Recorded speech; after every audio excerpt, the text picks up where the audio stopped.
health enthusiast. I am Dr. Elena Ronchese and I am a master certified pharmacist based in the northeast of Italy. Today we're going to be talking about a really common skin condition, which is acne. So let's dive in.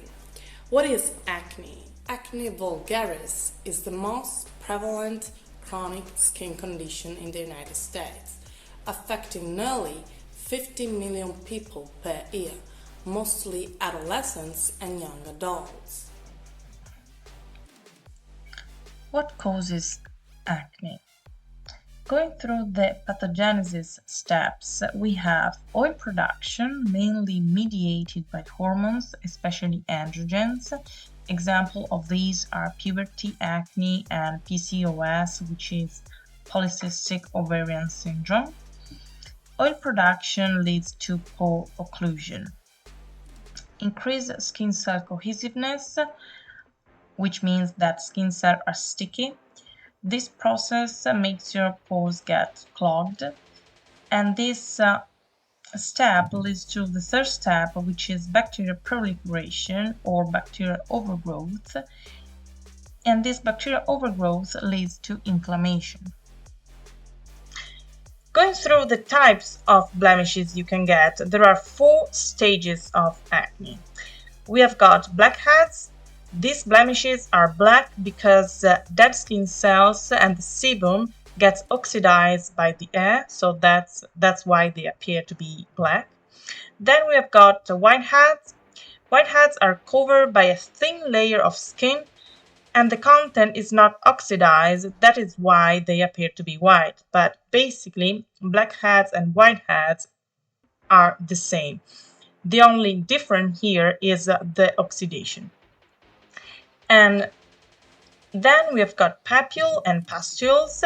Papules and pustules represent the severe stage of acne with inflammatory reactions and infection is deep within the skin. There will be more redness and mild swelling of the face. Usually here it's best to seek the treatment from a dermatologist to control severe acne. Topical treatment is not enough here.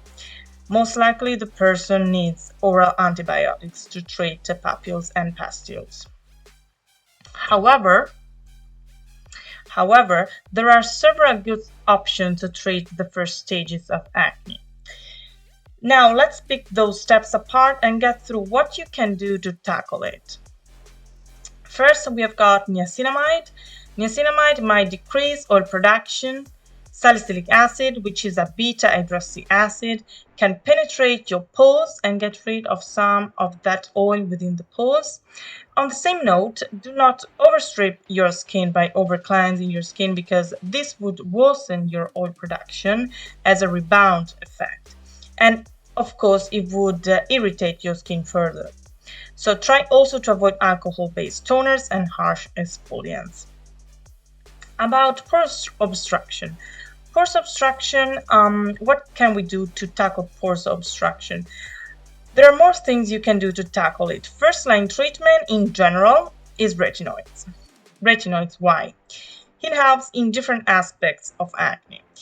Retinoids decrease skin cohesiveness by increasing skin cells turnover, decrease inflammation. Given that retinoids increase skin cells turnover, flakiness and irritation are expected in the especially in the first weeks of treatment. Other components very helpful in this regard are glycolic acid and salicylic acid, as they are chemical exfoliants, and salicylic acid has got anti-inflammatory properties as well. Now, how can we address bacterial overgrowth instead? Some of the topical products you can use is benzoyl peroxide. Careful because it can bleach your clothing. Also, salicylic acid has some antibacterial properties as well. Going through the last step, inflammation. Again, niacinamide, retinoids, and salicylic acid have anti-inflammatory activities. On the same note, turmeric has shown promising anti-inflammatory and anti-acne properties, although we are still wrapping our head around how to formulate it well. Because the turmeric, namely the components in turmeric are quite unstable. Moreover, azelaic acid is usually combined with retinoids, and it helps to treat hyperpigmentation and even out the skin tone.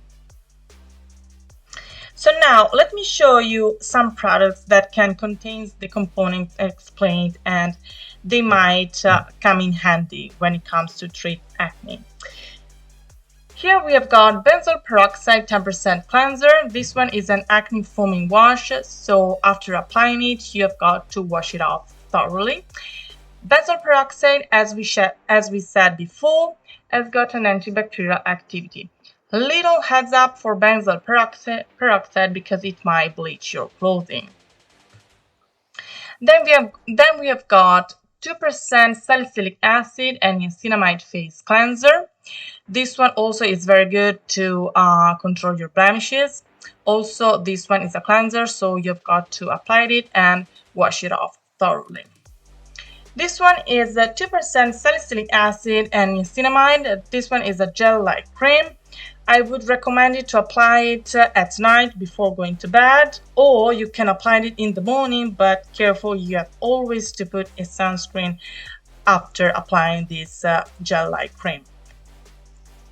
This one is another example of a gel-like cream. It's an intensive care treatment with retinoids and azelaic acid, so even this one I would recommend to apply it at night before going to bed. Last but not least, absolutely apply sunscreen, at least SPF 30 or more every morning, preferably mineral sunscreens to avoid acne scarring and prevent sun damage.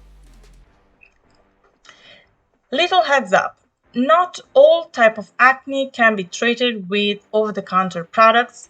There are types of severe acne that really need the supervision of a dermatologist. Now, let's talk about another related topic. Does diet play a role in acne development? A potential role for diet in acne is controversial. In fact, a study has found an association between acne and intake of milk. The authors suggested that natural hormonal components of milk or other bioactive molecules in milk could exacerbate acne, and so could high glycemic index food. This last point in particular is related to insulin resistance, which is a huge other topic, but we are not going through this topic in this video. That's all for you today. I hope you enjoyed the video. If you're new here, do not forget to like and subscribe to the channel so you won't miss another video from me. And remember, stay strong, stay healthy. See you guys very soon. Bye.